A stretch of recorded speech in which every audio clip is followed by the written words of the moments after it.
7 days in the fridge, now it becomes bread.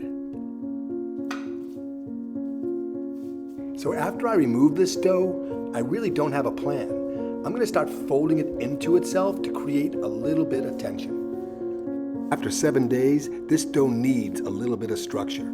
This helps.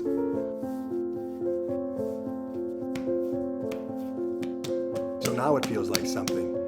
I'm going to flatten it out and divide it into 3 pieces.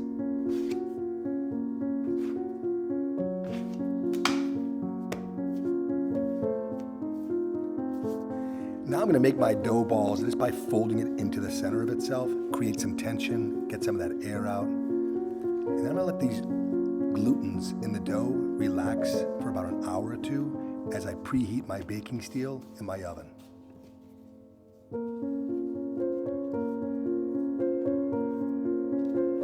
I'll just dust the tops with a little bit of flour so that plastic wrap doesn't stick.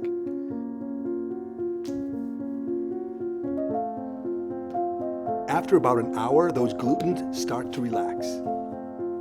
Dust them with semolina flour, and then I'm going to stretch each one like an accordion, just like this.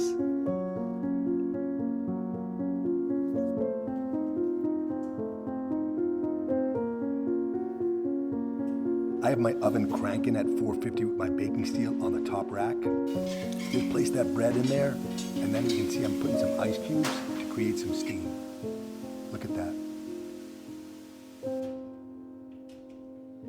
We bake these for about 20 minutes, and just like that, we have bread.